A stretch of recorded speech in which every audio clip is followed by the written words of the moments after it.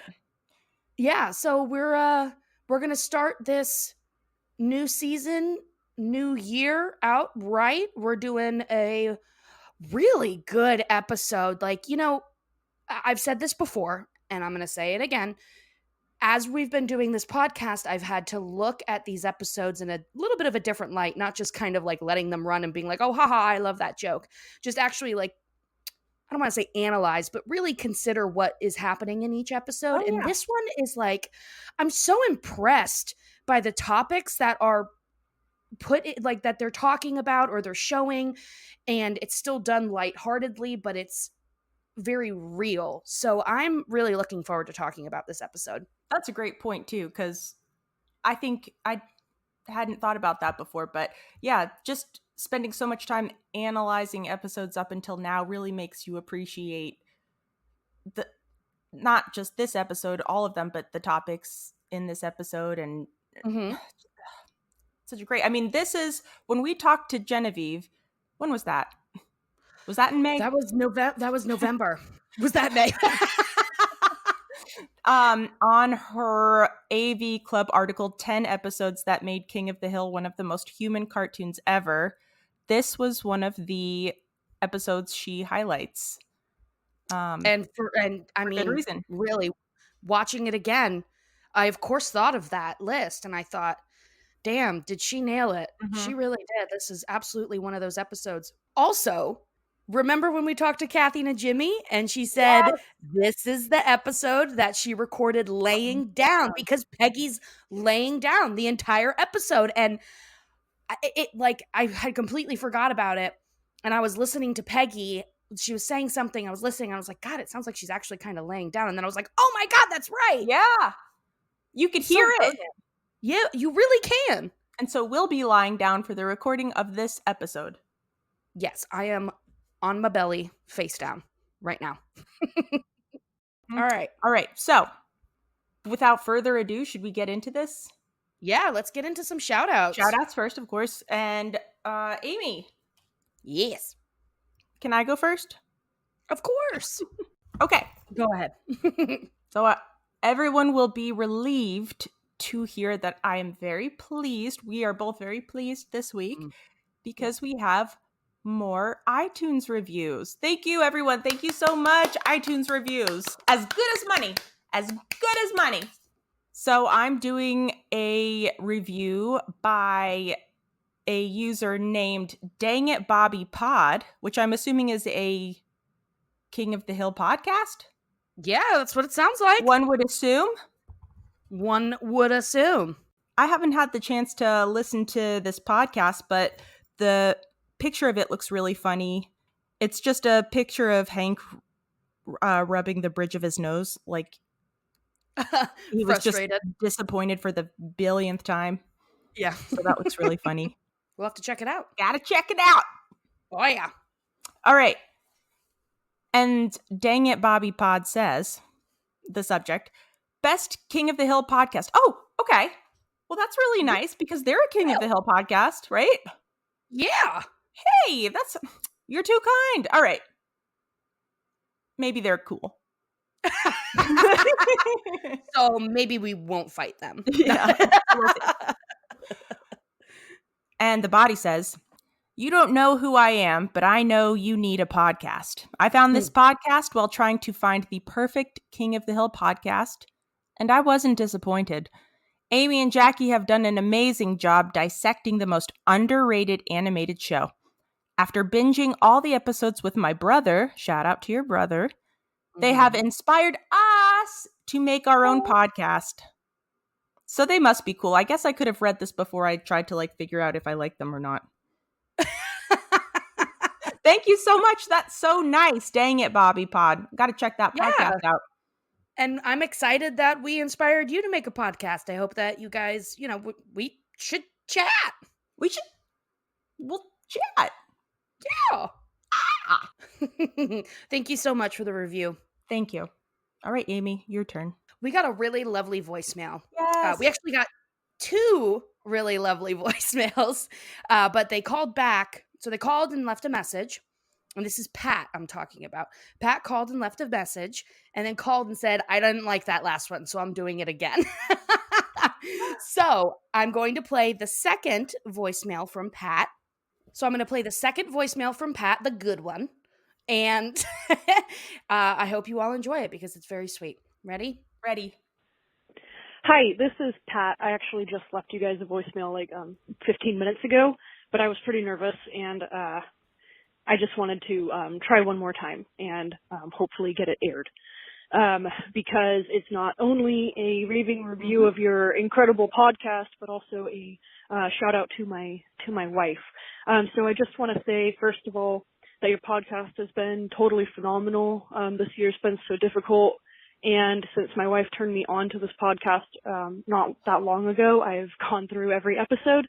I am a diehard King of the Hill fan and have been since I was a kid. And your podcast just does absolute justice to the show. It's an amazing show, and this is an amazing podcast. And so really, really good job. I love hearing you guys talk. I love hearing it in the background. And it's just been really, really wonderful. You two are absolutely hilarious. And the second part of this, again, is shout out for my wife. We've been long distance for over a year, and these are the second holidays that we're spending apart. Maggie, I love you with all my heart, and you are my sun and my moon and my stars. And I hope that you hear this, and I hope it makes you smile. And I'll see you in January, and we can finally be together and listen to this awesome podcast together. So again, thank you everybody for everything that you've done. Maggie, I love you. You're the light of my life, and looking forward to the next episode. All right. Have a great Christmas. Oh, Maggie. Oh. You did good. Yeah, what a gem. Oh my God. I teared up a little bit. I did too. It's so sweet. I mean, just being so kind about the podcast, and then that absolutely beautiful message to your wife, Pat. You're incredible. And thank you so much for leaving us those 2 voicemails because they are just, so lovely. And thank you for the, happy holidays. We hope you had a great holiday. And I'm so excited that you have made the trip. I think you're making the trip across country to go live with your wife. And Maggie, thank you for sharing this podcast. You're doing God's work. Absolutely. Shout out to you too, Maggie. And I will say I've done long distance 2 times with Will. The first time I was in Oregon for a year, and he moved to Sheffield, England for school for a year.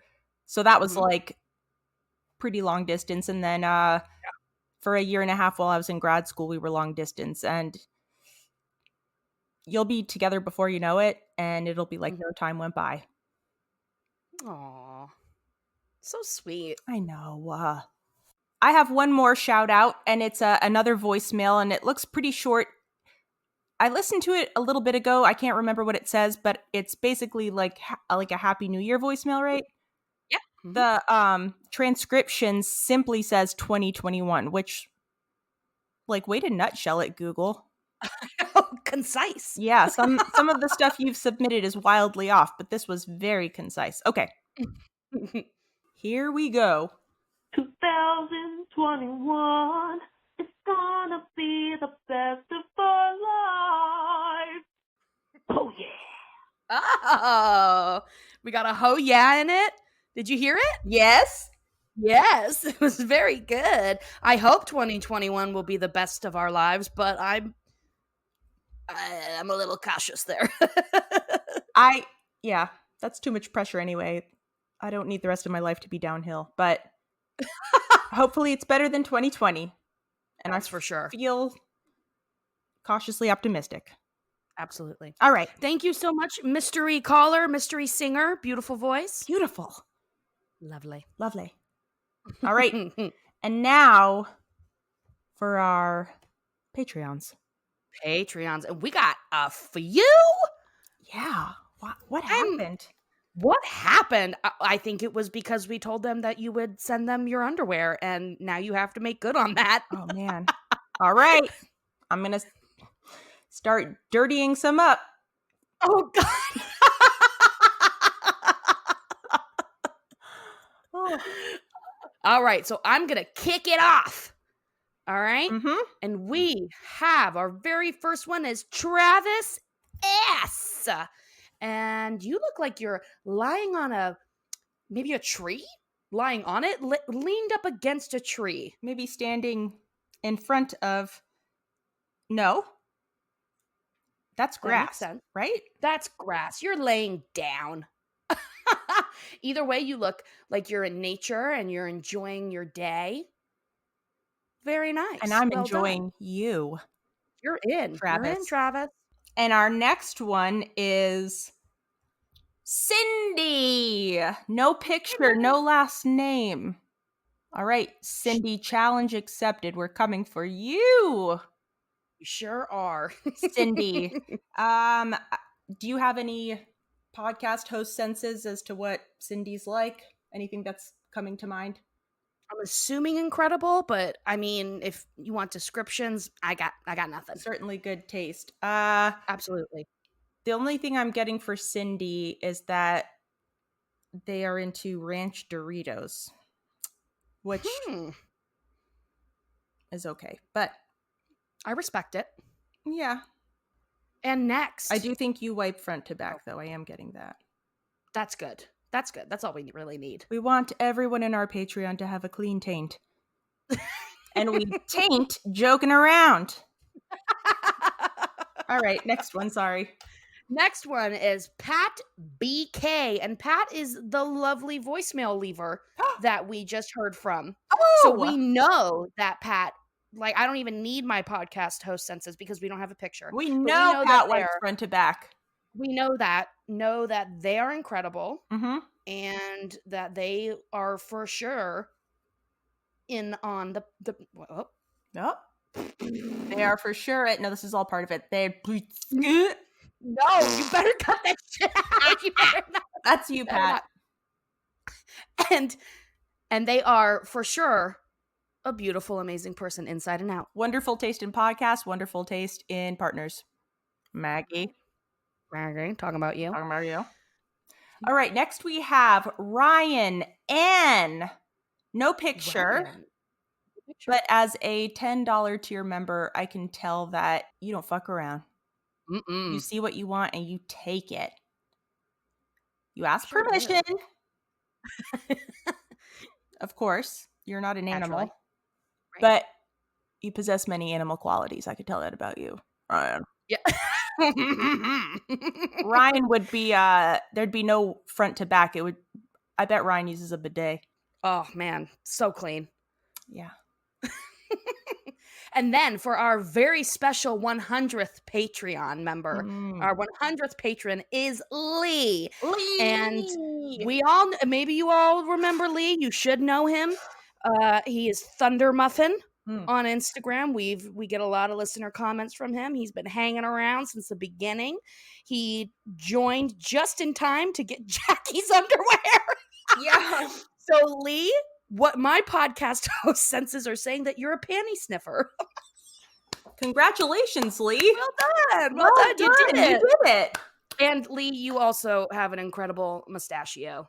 I love a mustache, and it is thick. Ooh, that is Well done. thick mustache. Very good. Very good. Lee also, I think, has a soul patch, which like only works on Lee. Doesn't work on anyone else. Does he? Am I seeing? Is that a Yeah, shadow? yeah, Because yep. But it looks good. It really does look good. that's what I'm saying. Nobody else try it. It's not going to look good on you. Because you're not Lee. You're not Lee. You don't have the face. You don't have the chin. You don't have the mustache. All right, Lee. Keep an eye out for a special package from us. Next, we have Sydney. Sydney. Oh, and we have a picture of Sydney, and Sydney looks awesome. What a beautiful smile. Yeah, it's just your face, beautiful cascading hair. You're wearing a jacket, so maybe it's a little bit chilly where you are. We can't see the rest of your body, but I imagine that you're riding a horse in hot pants. Ooh. Sounds like a lot of chafing. Not for Sydney. Sydney wears what is it? That butt cream? Desitin, like you put on babies. But there's a cool name for one for people who ride bikes a lot so they don't chafe their bees. It's called like butt rub or something. I have no clue. Well, anyway, Sydney, welcome. Welcome. We also have Pete C, who very handsome, beautiful smile. You're so handsome. Love your picture. Well done. Welcome, Pete. Welcome, Pete. All right, everyone. And now for an extra special Patreon shout out.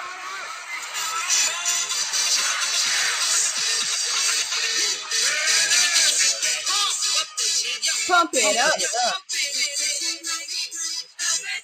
Be aggressive. All right, we've got a very special Patreon shout out. Amy, tell us who it is. It is Alyssa like Melissa. They paid annually. Paid for an entire year up front. An entire year up front for the $5 live watch party tier. The first one we've gotten. Woo! Alyssa. You've made our year.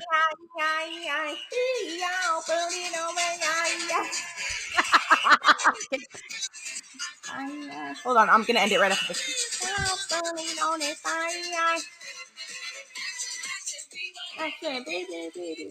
God, I haven't heard that song in a long time. It was awesome.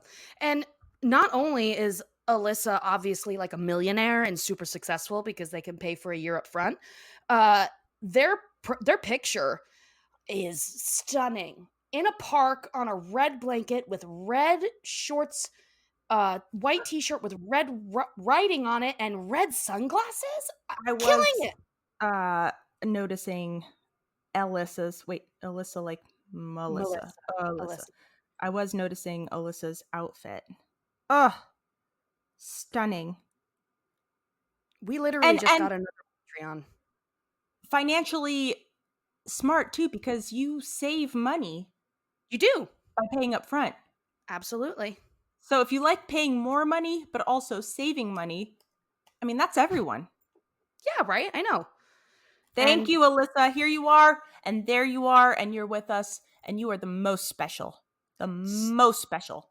So awesome. Thank you so much. Everybody, thank you so much for joining our Patreon. I can't believe how many we had this time around. That was incredible. I mean, wow. Wow. Beautiful. Beautiful. Sexy, sexy, sexy, sexy. And one last thing about Patreon is that in little over a week, we've got our live watch party. So all those people who've joined, if you're in the $5 or $10 tier, join us for the live watch party. It's truly becoming a party. Like, there's so many more people that have joined, and I'm like super stoked to see everyone and see your faces. If you want to, no pressure, but please join. We'll watch some episodes, and depending on how drunk I get, it could last until like midnight or 1 a.m. It could. And there are plenty of people who leave their cameras off, so don't feel pressure. And bring your pets. Bring your pets. See 'em. Absolutely. All right. Woo! That was a doozy of a Patreon shout out. That was awesome. Thank you so much, everyone, for joining. Thank you. Love you. All right, Amy, are we ready to get into the episode? I'm so ready. All right. Well, here it is. Season 4, episode 1, Peggy Hill, The Decline and Fall. Air date! September 26th, 1999. So this is the first episode of the 4th season, and it's a cliffhanger. So last we saw everyone, Didi had just given birth. Possibly. We weren't introduced to the baby yet, but Didi had just given birth. Bobby had to drive her there. Cotton is there too. Peggy and Hank jumped out of an airplane for their anniversary. Peggy's chute didn't open. And the last thing we saw was her tiny little body falling to earth as Hank watched helplessly, and then her little body slamming into the earth and disappearing. Oof. So that's right where we pick up. Hank sees Peggy fall to the earth. It's in the distance, and so it's just like a distant thud. A bunch of birds take off. And this broke my heart. He turns to the people that are there, and he says something like, "I need help. I think my wife might be dead," which just broke my heart to like hear him pure say shock. that. I know. I mean, I think my wife might be dead, and then just like, I gotta go check. Yeah. Poor And Hank. then he tries to run out to her. She's fallen in the distance in the middle of this like big mud field. And he tries to run out to her, but the mud is so thick that it slows him down. So it's like a nightmare where he's trying to run to get to her, but he's being like, every step he gets stuck in the mud. So he has to go so slow. Ugh. So sad. Luann is there. She runs out to try and help find Peggy as well. And to her horror, she finds a skull and just assumes it's like a steer skull, and she just assumes that's Aunt Peggy. She's dead, so she's a skeleton now. It's such a great Luann scene. Oh my God. She's like, oh my God, we're too late. We're too late. Hank finally finds Peggy, and oh my God, they busted open this season ready to go because it's just so excellent. So many good lines. But what'd you say? I said, oh yeah. Oh, yeah. He finds Peggy and he's terrified, and she's lying there in the mud, splayed out, but she manages to speak. And what she says is, "Hey, hey, hey." It's a Fat Albert impression. I know. The first thing she says while after falling to her certain death is a hilarious joke. Yeah. A great impression. Spot on. So she's alive, thank God. They get her to the hospital. So Hank and Luann are at the hospital, and they come to find out that basically Peggy broke her back, but landing in the mud saved her. I mean, as the doctor notes, if she would have died if she fell and landed on concrete or a fence. That doctor is hysterical. I love that doctor. When Hank is finally able to see her, he's there with Luann. When he's finally able to see her, she's in a full body cast, and he's surprised that she just has this amazing attitude from the second he walks in the door. She's basically just really jazzed that she survived a fall. She's still alive. She's riding that high, and she's feeling really, really good about it. Luann tries to talk to her a few times, but just keeps breaking into tears and having to run out of the room every time she talks to her. But Peggy's just like, I feel great. You know, I'm invincible. I'm so glad to be alive. This is incredible. Even though she's in a full body cast and can't move. Right. She hasn't learned her limitations yet. Not yet. Maybe not ever. But Hank, on the other hand, is feeling relieved, of course, but also guilty. He blames himself for her being in the hospital in the first place. Last episode, he jumped and it was so exhilarating, and she was too scared to jump and she wasn't gonna, but he talked to her while she was still on the plane and he said, you know, it's the most amazing feeling. It's so great. You gotta do it. And then eventually she jumps. But what he doesn't realize is that right at that moment, that's when Didi, well, whatever, I'll bring that up later. So he feels guilty about that. Hank goes into the hallway. I think he's going to the vending machine, and he runs into Bobby. And he's like, Bobby, of all the places in the entire world, what are you doing here at the hospital? And that's when Hank finds out that Didi has given birth to his new half-brother, and that Bobby didn't know where the hospital was in, Dallas? Houston. In Houston. And so he just drove all the way to Arlen to go to the hospital there. I know. I love that where Hank's getting that classic coffee vending, like it drops from the thing. I've only ever seen them in a hospital. I've never seen them anywhere else. Yeah. He's getting one and he sees Bobby at a vending machine. He's like, Bobby?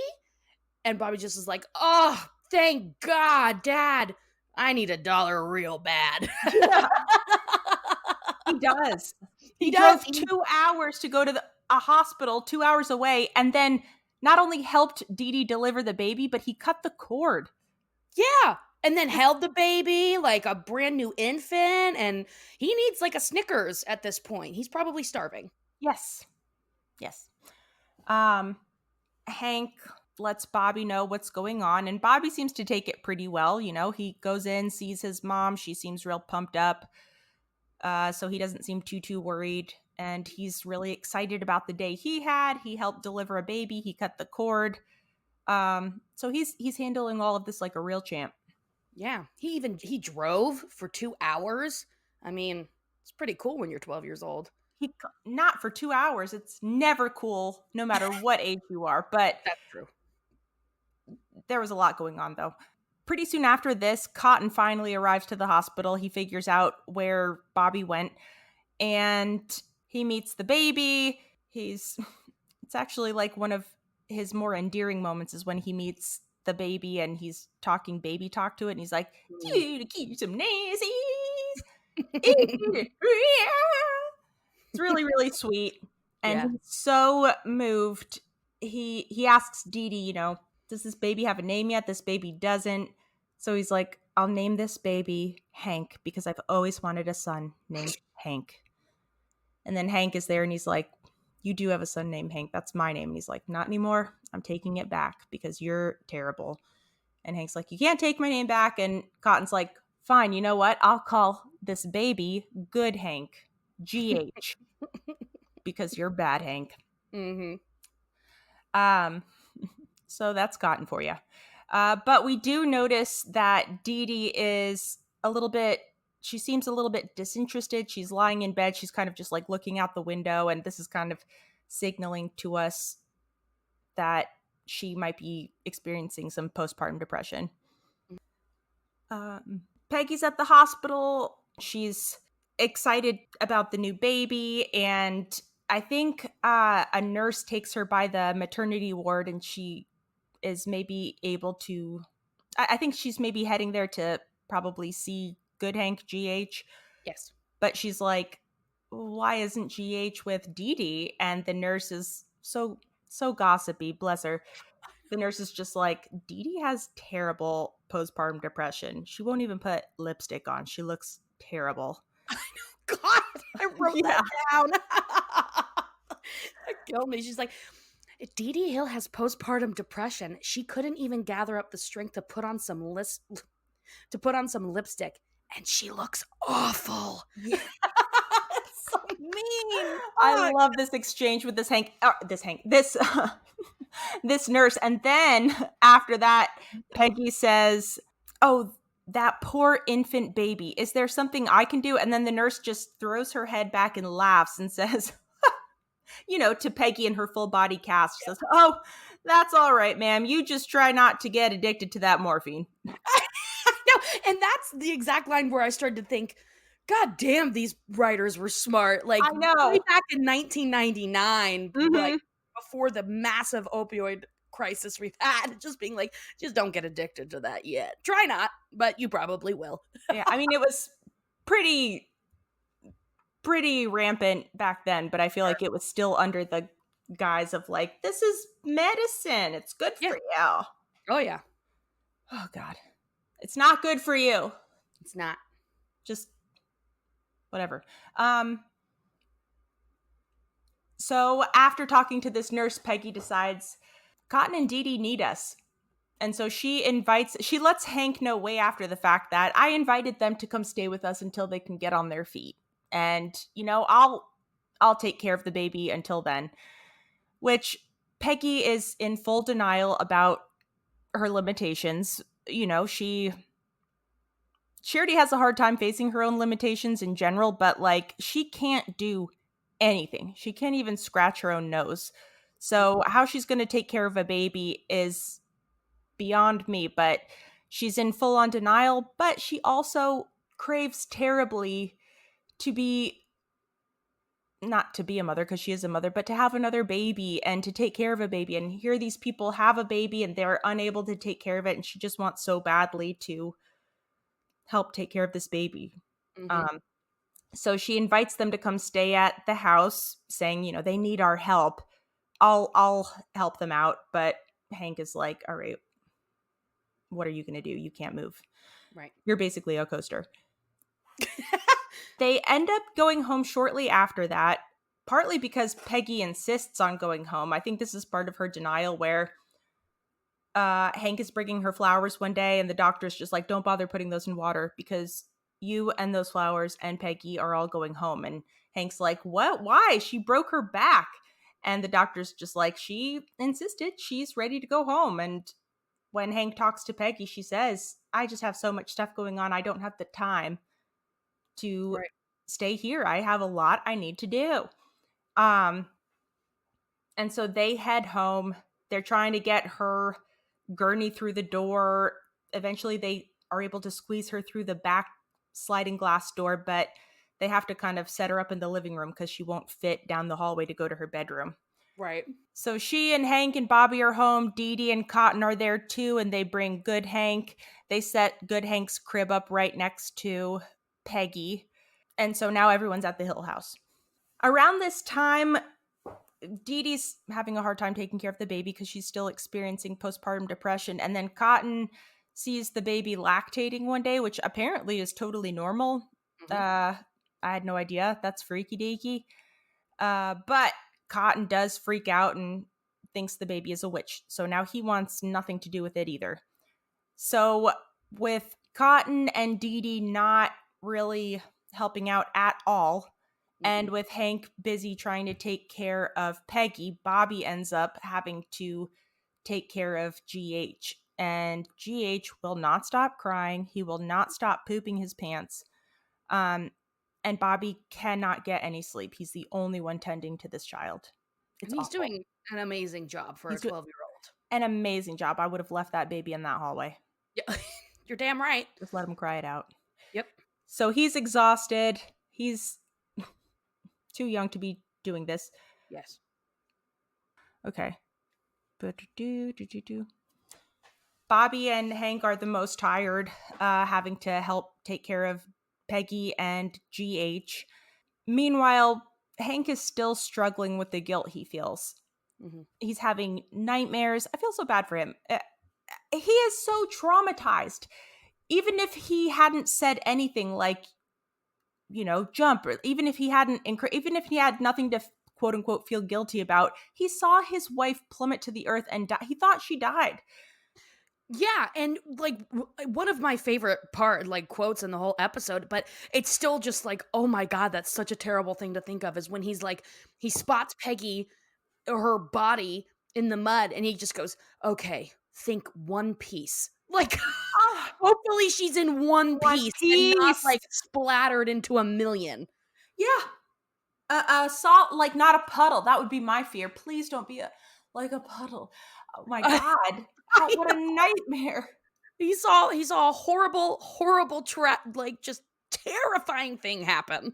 Oh my God. And he feels responsible for it. Yeah, and on top of that trauma, he feels responsible. So of course he's having these terrible dreams where he's going back to that plane and he's just like, jump, jump, jump, and feeling like he made her do it. So he's really struggling with that. Peggy's attitude, she's been riding high this whole time, just amazed that she survived this crazy fall, which is natural, but it's also, I think, been fueling her denial for facing how limited she is. Mm-hmm. And that's slowly starting to wane. She's trying to direct people.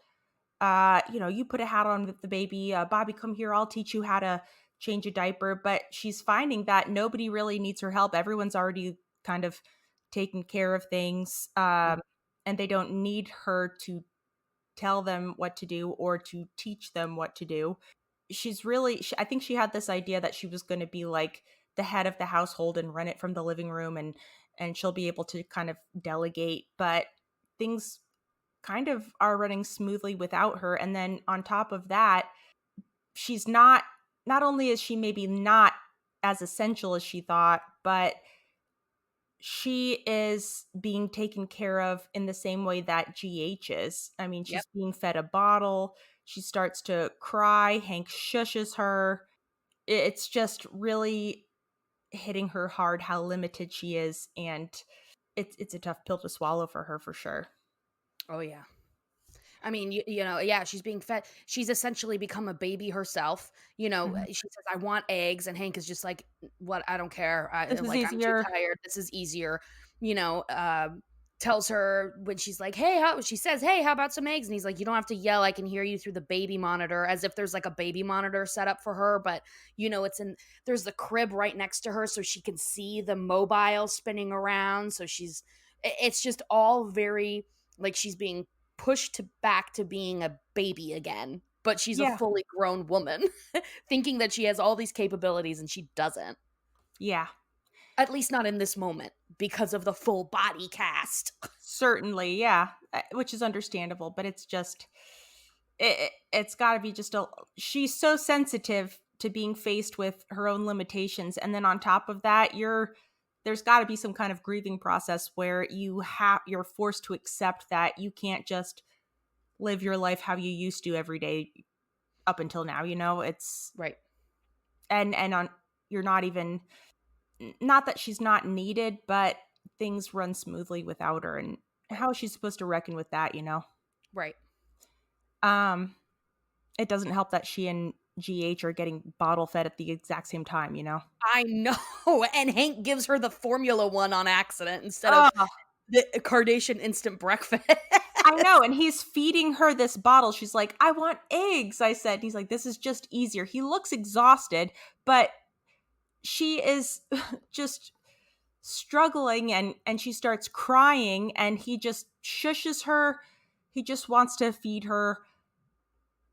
And she just has to like reluctantly accept this bottle. I would have spit it in his face.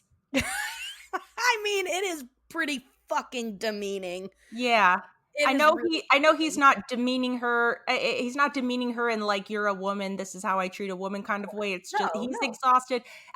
She left the hospital too early. There should have been some like respite help there or something, some kind of like at-home nurse service that came to help him out. I mean, that's a lot for anyone to handle. So naturally he's exhausted, but it's not a good time for anyone at all.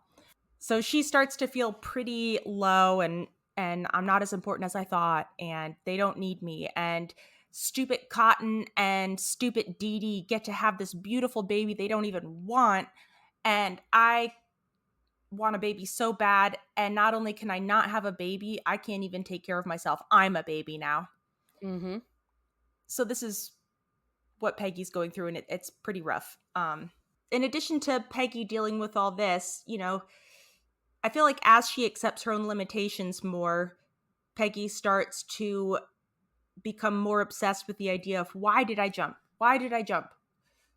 It wasn't worth this. And finally, she talks to Hank about it, and he says, all right, you don't remember this, but I think it's my fault.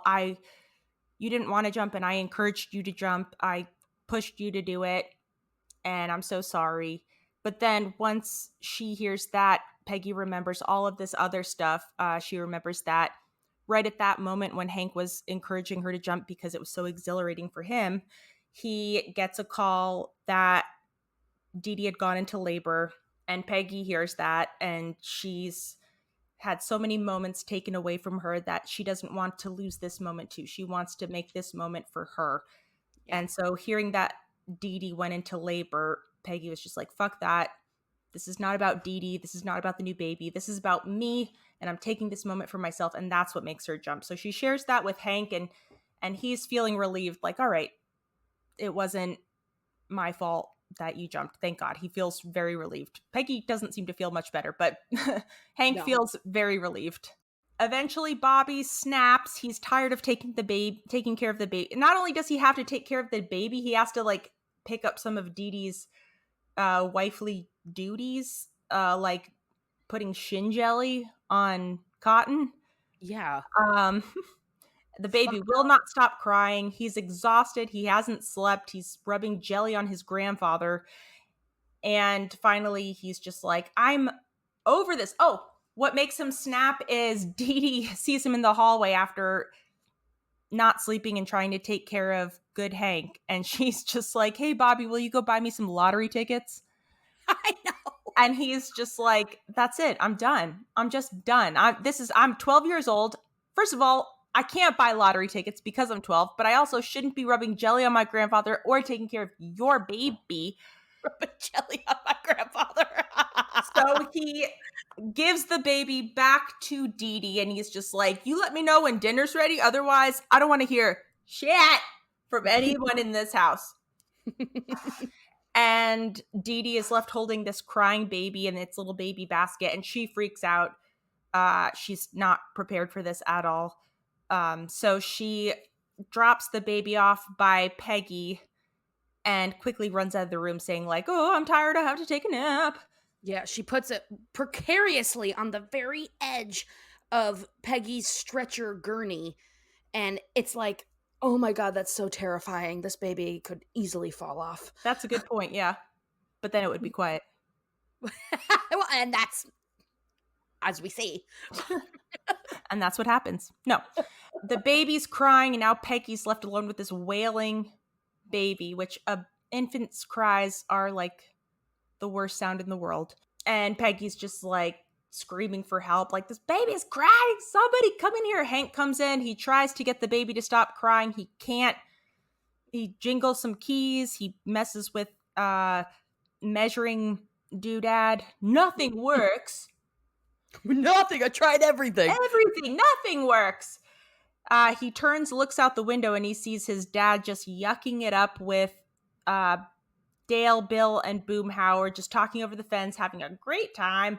Drinking a beer. No care in the world. No worries. Not a single worry in the world. And the baby's still crying, and Hank is so frustrated. He gets so pissed. So he like storms out into the backyard. Peggy's like, don't leave me with this crying baby, please. But he's not listening. He's so mad at Cotton. He goes out. The guys run away, as they should, when they see Hank's angry face. And Cotton tries to run away, but Hank grabs him, and he's just like, what is your deal? You have a child in there. You need to take care of that baby. Who cares that it's lactating? Like, apparently that's normal, even though it's really nasty and disgusting. I hate it too. I wish it wasn't a thing, but you have to take care of this baby. My wife fell out of a plane.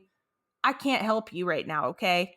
Mm-hmm. And as they're arguing, they realize that they don't hear Good Hank crying from the house for like the first time in days. And this is terrifying to them. Like, why has he stopped crying? He's obviously dead. Right. He There's- fell off. There's no other reason that he would not be crying. So they run into the house. Didi and Bobby also, I guess, notice that the baby hasn't been crying. So they like run in from the hallway into the living room to like find out, where's the baby? What happened? And everyone runs in at the same time, and they see that the baby is not crying because the baby is sleeping, because the baby fell asleep, because Peggy was able to use her massive, one of her giant toes to latch onto the back of the baby carrier, and she was able to rock it with her giant toe. Her giant, prehensile toe. And that was all Good Hank, not bad Hank. That was all Good Hank needed to drift off to sleep.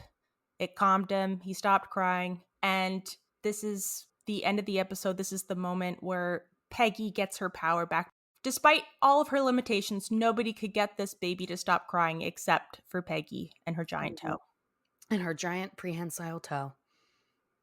And I think one of the last things she says is, "This is the greatest thrill of my life." And it's very moving. And that's the end. It is. It is very moving. Yay! Ah! Well done. Thank you. All right, Amy, tell me your favorite moments from the episode. Mm-hmm. All right. So we, of course, talked about a few, while we were going through it. Hank, when he's in the hospital and he's, pacing around waiting to find out what's going on with Peggy.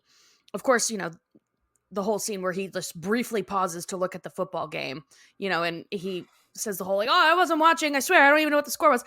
But my favorite part was when the doctor was just like, so she has a fracture, like a compression fracture in her back. We had to put her in a full body cast to, keep her stabilized and keep her from moving too much. And Hank is just standing there and he's just like, what color is the cast? Because he has no idea what to say. He's in shock. He just doesn't know what's going on. And the doctor is just like, what does that have to do with anything? He's like, I don't know. This doctor's so great though, too. He's like, I don't know. I don't know what to ask. I feel like I just need more information or something. And the doctor's just like, what does he say? He's like, it's white, sponge bath, bedpan. That's right. And Hank's like, oh, okay, thank you. So again, as I mentioned before, this episode has so much like real world shit in it. Of course, somebody falling from a plane, that's not exactly the most realistic thing it has happened. But, Didi going through postpartum depression and getting no help for it whatsoever, even though the hospital staff has recognized it. She has no support in place. And then while she's going through this, as she's like fully, experiencing this really tough time, one of the hospital staff comes in and is just like, hey, the automated voice on your insurance said that you guys have to get out because your insurance won't pay for anymore. You have to leave in like 87 minutes. and they say, well, hold on. She's going through postpartum depression and, can't we just stay until she, like, I think Cotton says, like, can't we just stay until her head's right? And the nurse says, yeah, maybe if you were the richest man in the world. Yeah. If you were the richest man in America. Right, exactly. And it's just a really good commentary, even then in 1999, how, our healthcare system is trash and how there's very little, there was at least, it's gotten better, but very little support for people going through postpartum depression. And I know, and postpartum's crazy though too, because there's you can be horribly depressed and it affects your ability to just function. Mm-hmm. But then there's also something that I've heard, definitely a friend of my mom's and probably some other people I've heard of, but there's like a more severe version called postpartum psychosis, which maybe some symptoms include confusion, obsessive thoughts, hallucinations, delusions, paranoia. And a friend of my mom's actually, like, her baby had to stay with her mom for a few weeks because she kept saying, like, she said she kept thinking, like, she would have moments where she thought the baby was, like, actually the devil or something, and it freaked her out so much she was like, you need to, like, take my baby for a while because I'm Yeah. afraid of what I'll do. I mean, it's crazy. Right, absolutely. I mean, thoughts of harming themselves or the baby is a part of the symptoms of that. And like, those are, that's a severe case of it, but it's not impossible. And it's just like, this hospital staff has recognized that at the very least, she's going through a pretty severe case of postpartum depression. So maybe let's get her some fucking help. But Yeah, nope, they're like, all right, get out. Your let's insurance ship says this you're baby out. out. Yeah. So I thought that was, again, very insightful on the writer's part. Let's see.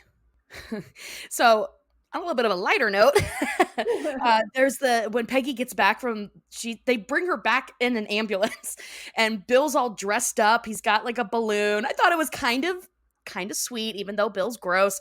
He's wearing like what is it, like a JV sweater?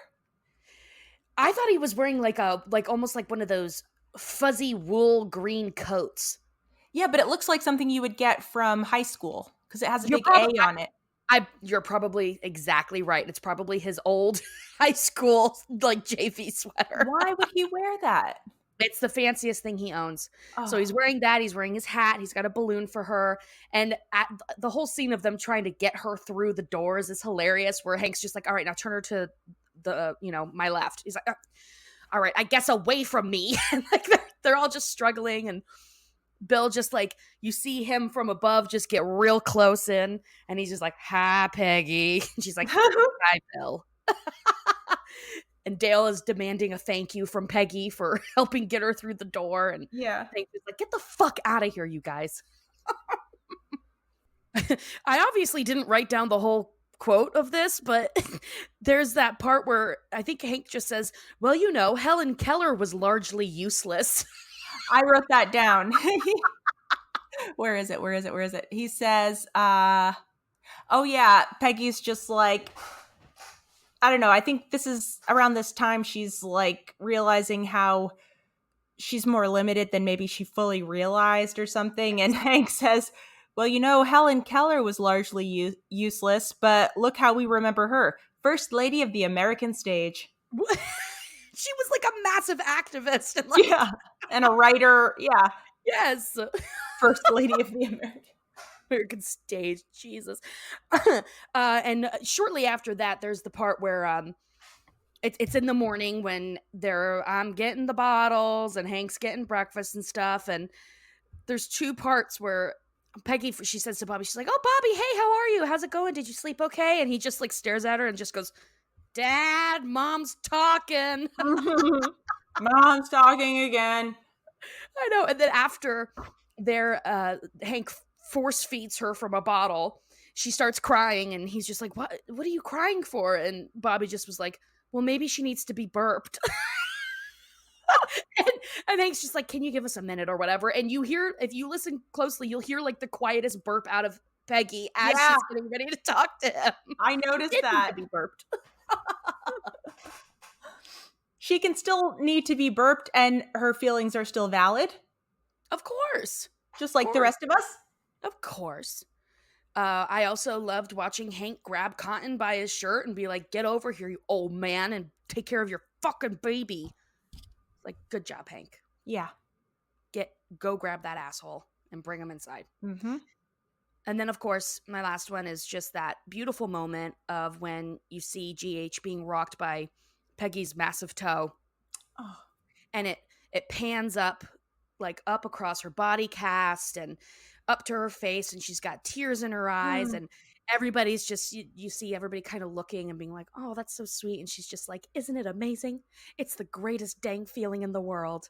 And then it ends on that note. And she has some sort of validation, some sort of happiness. Like, I can do it. I was able to do something nobody else can do. Yep. I'm still like a good mother. I'm a caretaker. Oh, So those are pretty much all of the ones that I had that we didn't already talk about.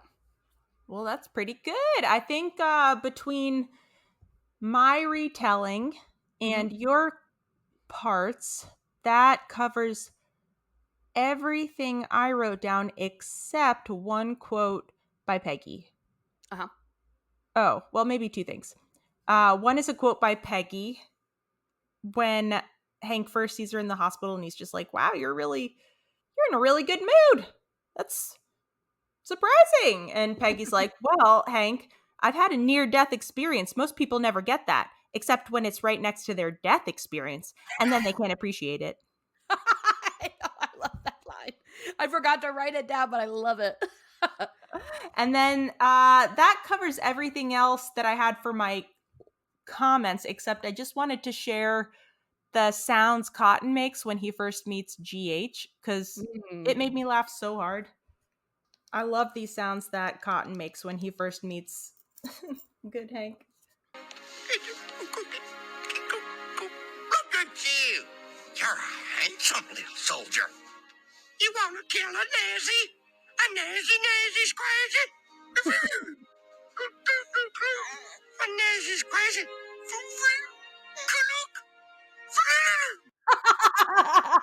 What even are those sounds? A nasty squazzy squazzy.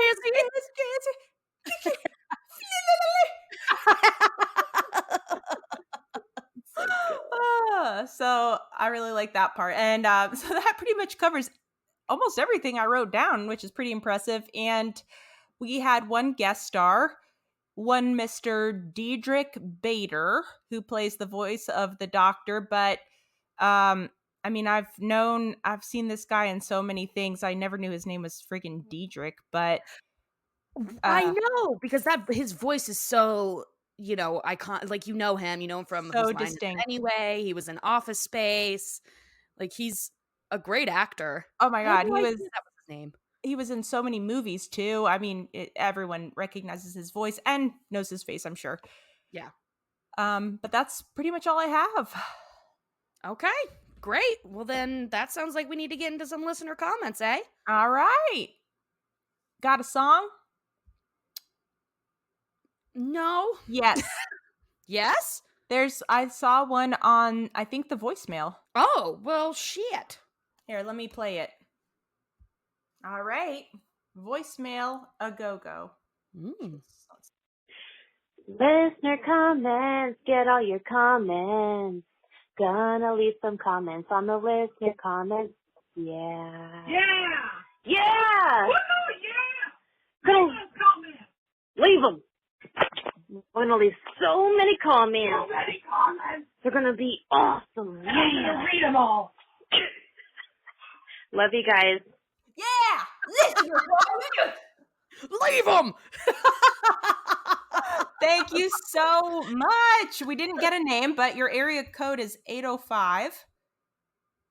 It looks like. So thank you so much. That was incredible. And whoever that friend behind you was.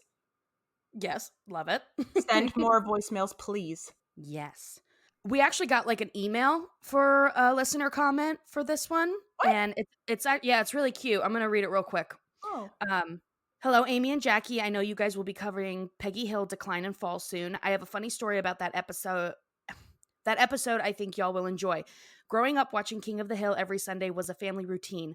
When I was maybe about 6 or 7, my mom was pregnant with my baby sister. Because of this episode, I was very concerned my parents were going to name my new baby sister Good Robin, and I would be dubbed Bad Robin for life. This was a huge concern in my little mind. I thought my parents would be inspired by Cotton to do this. I actually told this to my parents. Obviously, they reassured me that would not happen. So yeah, this story is about how that episode traumatized me just a tiny bit as a small child. Oh, Good Robin. You'll always be Good Robin to us. And your sibling Absolutely. obviously is Bad Robin. And we hate them. So thank you for sending that email. And Thank let's you. get into the rest of the listener comments, huh? Okay. So this is interesting. Weldon McKenzie says, Peggy fan, but this episode is peak argument for the hatred of Peggy. And I gotta say, I disagree. I think Peggy is incredibly relatable, even if she is like obviously in severe denial. She's not so unappealing in this episode as she can be in many, many others. I did, when I was kind of researching this episode, I did see every once in a while a posting, maybe something on Reddit, about how unbearable she is in this episode. I mean, it's so rude for, like, so, quote unquote, so rude for her to invite Didi and Cotton and Good Hank to stay with them when she couldn't do it, like making Hank do all the work and just being, I guess, overly confident. But in this, and that is like a character trait of Peggy's, but I think in this instance, a lot of that does have to do with, which I think is a normal thing, just the excitement that comes from surviving a near-death experience. And then even though she didn't die, she's still going through a grieving process. The life that she knows is drastically and suddenly altered. And so there's going to be, when you, like, part of the grieving process is denial, so. Yeah, absolutely. So I think you could, I think on a surface level, be like, oh, Peggy is being her peak annoying self in this episode. But I think there are a lot of other things that complicate that. Yeah, definitely. And then Roughed Up Goose says this is the big turning point for Peg. And I don't know if this is what you're referring to, but I think a lot of people, like, one of the fan theories is that after Peggy had her massive traumatic injury, that she had like some severe brain trauma, and that's what led her to be so narcissistic and like really amped up that part of her personality. And it's like, yeah, good theory, but I just think it was the writers kind of going wild with her already inherent overconfidence. Yeah, like the characters usually their traits get magnified over time. Right. But I have heard that theory before too, so I'm curious to keep my eyes peeled for that a little bit. Mm-hmm. Even though I don't feel comfortable totally attributing it all to that accident. Right. Oh, Fruit Pie fan says, favorite moment, Peggy is being carted into the hospital and her parachute bursts open. It finally opened. Yeah. Oh, I meant to write that down. That such insult to injury. She's being rushed and it just like shoots off in the air. I know. And scares Hank. Coco Bug says, naming your second baby Good Hank to spite your first child is abuse. I don't give a fuck. And absolutely, I mean, there are so many people that at this point would be like, it would be a story they told decades later, like, why don't you have a relationship with your father? Well, he was abusive my entire life, and the final straw was he had a baby and named it Good Hank after all I've done for him. Yeah, and then dubbed me Bad Hank. Yeah. Blossomberry98 says, I love the look at postpartum depression, which so many mothers silently feel ashamed of. So true. Yep. And they really, I mean, God, they didn't even have to have Didi say anything. Just the way they drew her looking out of a window, just like the blankest look in her eyes, just having a hard time getting out of bed. Mm-hmm. And it's one of those things. Part of my job at my clinic is doing feeding therapy, and it's such a thing. So many mothers feel so ashamed when they have a hard time helping like care for their baby or nourish their baby. And I think a lot of women think this should be something I should innately be good at.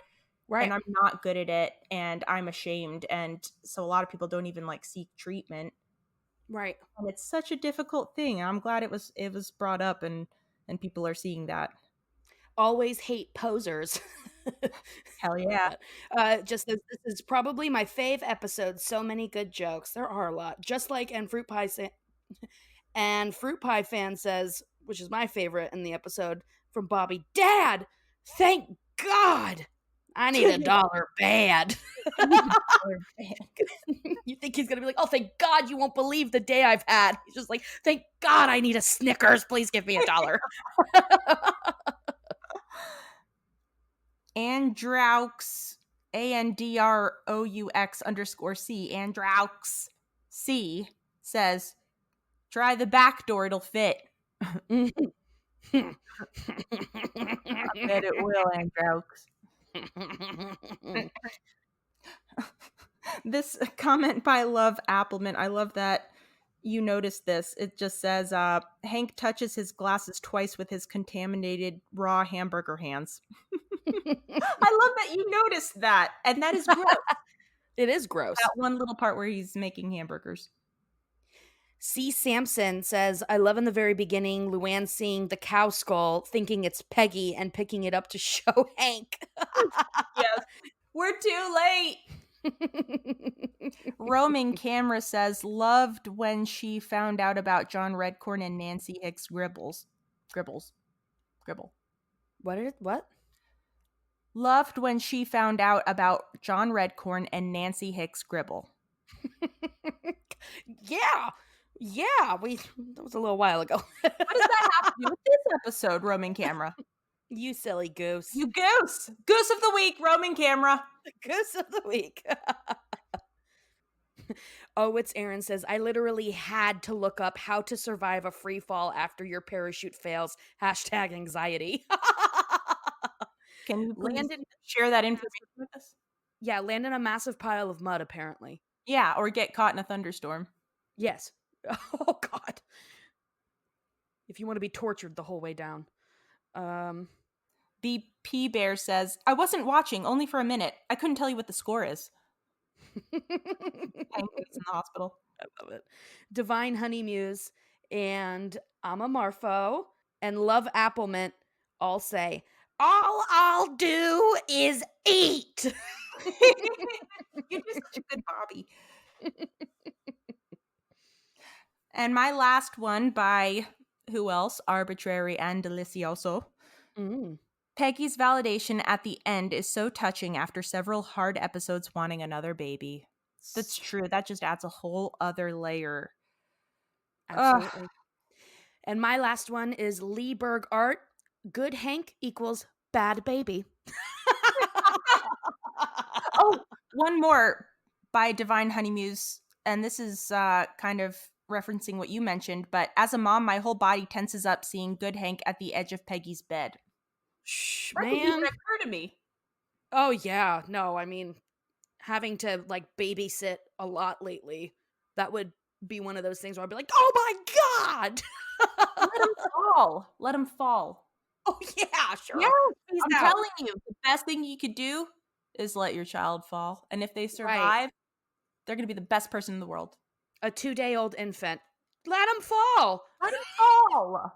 If they avoid the soft spot, then they're going to be successful for the rest of their lives. Keep them close to the ground.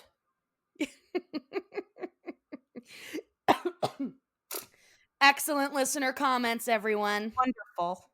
Well done. Well, that just leaves trivia. I have 2. What about you? Oh. Although, now I'm wondering if one of mine is wrong, but we'll see. Well, go first and we'll find out. All right. Maybe. So here's the one that I'm not totally sure about. What is the song that Bobby is singing to GH to soothe him? Oh, I was just singing it to myself earlier. The best that you can do. Arthur's theme. Yes. It's fun when you get caught between the moon and New York City. That's right. Arthur's theme by Christopher Cross. Oh, Crisscross. Yeah. Well done. You nailed it. Thank you. I didn't even know. I had no idea. Well, I had it written down, so. Oh, well, God damn it. Thick. All right. Anyway. Okay. So my second one. Okay. When did Peggy's doctor experience his own near-death experience, and what was a part of it? What was the activity? Jet ski, July 94. Damn! Did you also have that one written down? Were those both your trivia questions? Or no, I have one other one. Okay. All right. I'm Man, that ready. doctor's awesome. Okay. Yeah. There's a quote by him too where he's trying to warn Hank about he's like oh, Peggy wants to be discharged but her back's broken, and the doctor's like, I'm not so worried about her back, I'm worried about her emotional state. And Hank's like, yeah, but she seems so happy, why would you be worried? And the doctor's like, yeah, well, once the thrill of surviving wears off, and it does, trust me, jet ski July 94, she may experience a second crash when she feels her own limitations. Love that doctor. So intuitive. Absolutely. All right. And my one little question left over. When Peggy returns home, the guys are outside and they meet Peggy and Hank and help her in. And Bill is wearing that weird sweater and he's carrying a balloon. What does his balloon say? Oh, it's either get well or welcome home. Which one? Get well. Wrong. It's welcome home. Oh my God. 50-50 chance and I blew it. I'm going to count that. That was good. And do you know what the next episode is? Yes. Is it Cotton's plot? It is. Look at you. Yay. Well done. Cotton's Got plot. it. This is the one where he ends up like tough loving Peggy into walking again. That's right. Oh man. Head to head. Yep. Peggy wait. v. Cotton. All right, everybody. That's the episode. Get out. We have to go to bed now. We're so tired. I know. Amy, is there anything else that Yeah. any last business? Yes. Before we wrap it up? Yeah, wrap it up. Yes, please leave us reviews, subscribe wherever you can, tell your friends, family, coworkers, enemies about us. Join our Facebook group, our Instagram, Ho Yeah Pod. We love seeing people over there chatting with us. That and FYI, that is where you can leave listener comments. We had somebody ask about that recently. We always post to our Instagram stories for listener comments. And that's pretty much it. I hope you all had a wonderful new year, and we'll see you next week, babe. We'll see you on the flip side of this week. All right. Smell you later. Oh, and we have some shirts left. Hey. So, hoyapod.com/merch. Go get a sick-ass shirt. I'm wearing it right now. I love it. New shirt, new year, new season, new shirt. That's right. That's right. All right. And until next time, via con Dios. Oh, I thought you were doing the other song. I had this ready to go. A place to stay. Here's your booty on the floor tonight. Make my day. Top Jams. I fucking Top love Jam. Season 4. Season 4.